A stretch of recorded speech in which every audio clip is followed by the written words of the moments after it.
ஏய் ஜூலி,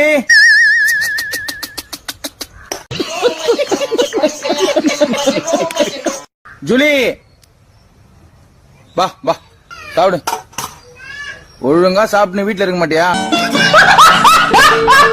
மேடையில் வீட்டிற்கும் மூத்தவர்களுக்கும் சூரியனை கண்ட தாமரை போல் மலர்ந்திருக்கும் நடுவருக்கும்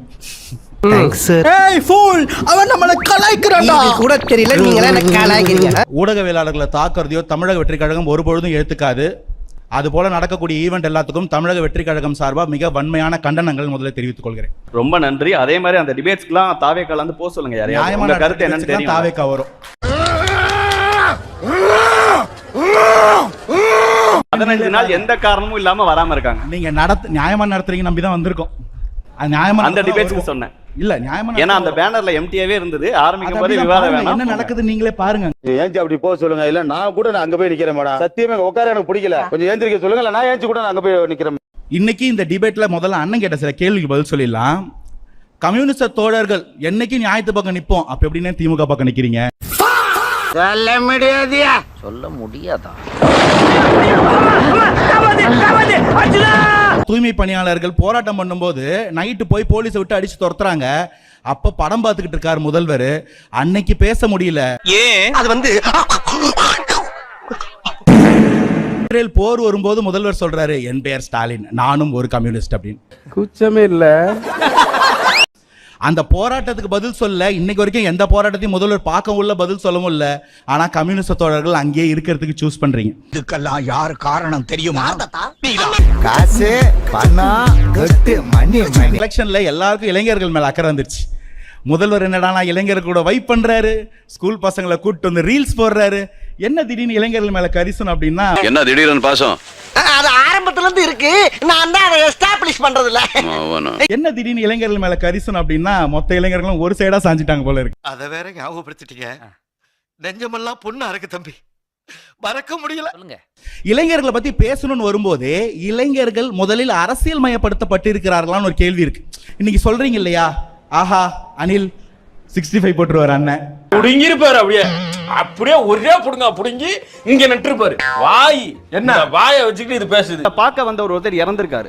அவரை பார்க்க போறது ஒரு மாரல் ரெஸ்பான்சிபிலிட்டி. பள்ளிக்கல்வித்துறை அமைச்சரா இருந்த அன்பில் மகேஷ் போய் பார்க்கறாரு. உங்க கட்சியில குழந்தைங்க சத்துணவு சாப்பிட்டு ஹாஸ்பிடல்ல போய் அட்மிட் ஆயிருக்கு. அங்க போய் பார்த்தாருங்களா?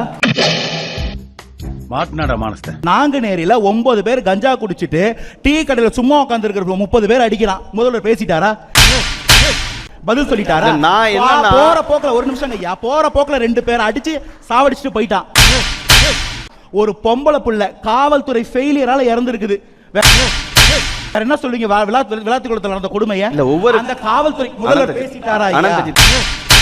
நீ கேட்ட ஒவ்வொரு கேள்வி என்ன செருப்பால அடிச்ச மாதிரி இருக்குடா. மாதிரி இல்ல, உண்மையிலே செருப்பால தான் அடிச்சாரு. இது விவாதமா கொண்டு போறதுக்கு நான் சொல்லல. ஒரே ஒரு விவாதம் பண்ணுவோங்க ஐயா. என்னப்பா சண்டைக்கு வர மாதிரி? நீ வேணா சண்டைக்கு வாடா, நீ வேணா சண்டைக்கு வா. கரூர்ல துயரம் வந்த உடனே ரூல்ஸை ஃபாலோ பண்ணுங்கடான்னு கண்ணு கலங்கி வந்து நின்னீங்களே, அந்த ரூல்ஸை சத்துணவுல ஏன் ஃபாலோ பண்ணலன்னு நான் கேட்கிறேன்.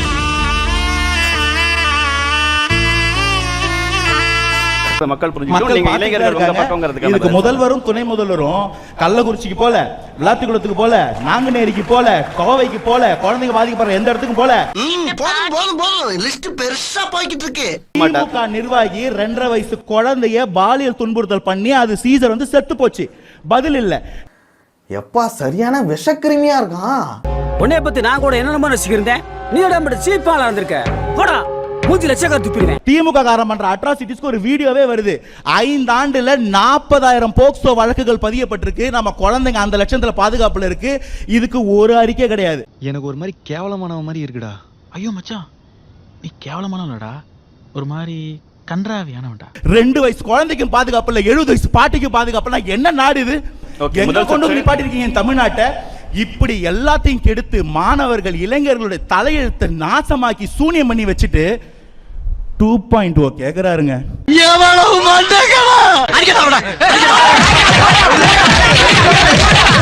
வார்த்தை சொன்னார் ராஜீவ்காந்தி அண்ணன், எங்க கிட்ட மியூசிக் டைரக்டர் இருக்காரா, நடிகர் இருக்காரா? மொத்த ரெட் ஜெயிண்ட்டுமே உங்ககிட்ட தானே இருக்கு.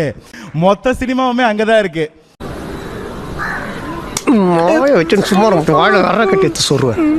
கடை திறப்புக்கு ஒரு நடிகை வந்தார். கூட்டம் வந்தது வாஸ்தவம் தான். அங்கேயும் ஒரு நடிகர் இருக்கிறாரு, துணை முதல்வராகவே இருக்கிறாரு, ரோட்ல ஆளே இல்லாம ரோட் ஷோ பண்ணிட்டே போறாரு.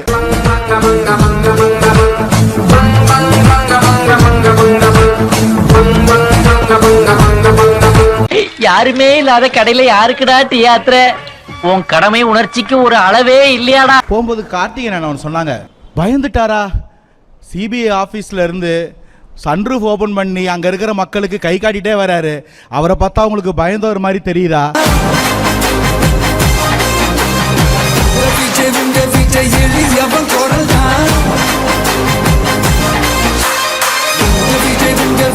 இல்லனா என் இனமான சொந்தங்களே, வலசரவாக்கம் காவல் நிலையத்துக்கு வாங்கன்னு சொன்னாரே, அவரை பார்த்தா பயந்தவங்க மாதிரி தெரியுதான்னு நீங்க முடிவு பண்ணுங்க.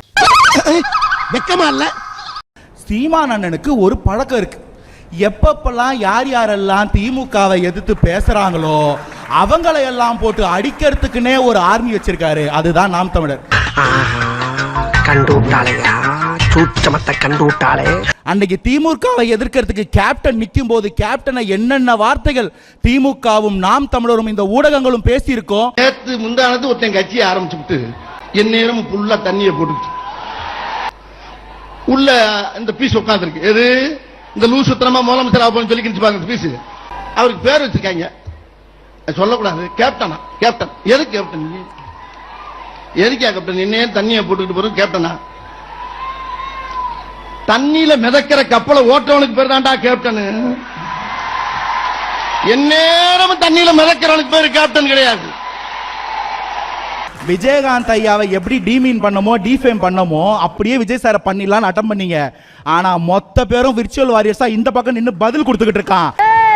நாங்கெல்லாம் அப்பவே அந்த மாதிரி இப்ப சொல்ல வேணாம். போங்கடா போங்கடா, பிள்ளையோட்டில படிக்க வைங்கடா.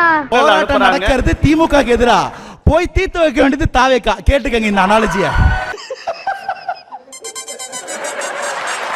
சார், இந்த லட்சணத்துல நீட்டுக்கு ஒரு கேள்வி கேக்குறாரு சார். அந்த போராட்டத்துல உங்களுடைய தரப்பு கருத்துக்களை சொல்லி இத பேசிட்டு நான் எக்ஸ்ட்ரா டைம் எடுத்து சொல்ல கூடாது.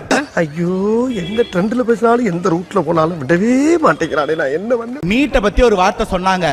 7.5% அரசு பள்ளி மாணவர்களுக்கு இடஒதுக்கீடுன்றது ஒரு சதி. அப்படியான அப்ப என்ன 2021 உங்களோட வாக்குறுதியில அதை 10% உயர்த்துவோம்னு சொன்னீங்க.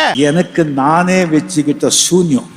திமுக ஆட்சிக்கு வந்தால் நீட்டை விளக்கம் 2021 போய் சொன்னார் இல்லையா முதல்வர், துணை முதல்வர். இப்போ ஒரு போய் சொல்றாரு. அடுத்த வாட்டி ஆட்சிக்கு வந்த பிறகு ஸ்போர்ட்ஸ் ஹாஸ்டலுக்கெல்லாம் ஏசி போடுவாராம். உண்மைமா? சத்தியமா? என்ன பண்ணாங்கன்னா கிரிக்கெட் மேட்ச் ஆடாத மாற்றுத்திறனாளியோட கப்பை வாங்கி வச்சுக்கிட்டு போட்டோ ஷூட் பண்ணாங்க. இதெல்லாம் சிரிச்சுக்கணும். அதை வந்து ரொம்ப எப்படி சொல்றது, தனியா உட்கார்ந்து ரொம்ப ஆழ்ந்து சிந்திச்சுட்டு குழப்பிக்கிட்டு இருக்கக்கூடாது. அதை ஒரு சிரிச்சுக்கணும். தாவேக்கா மாதிரியே ஒரு மாநாடு, தாவேக்கா மாதிரியே ட்ரெஸ் கோடு, துண்டை சுத்தி தூக்கி போடுவேன்னா இதுதான் தாவேக்கா ஏற்படுத்தக்கூடிய பயம்.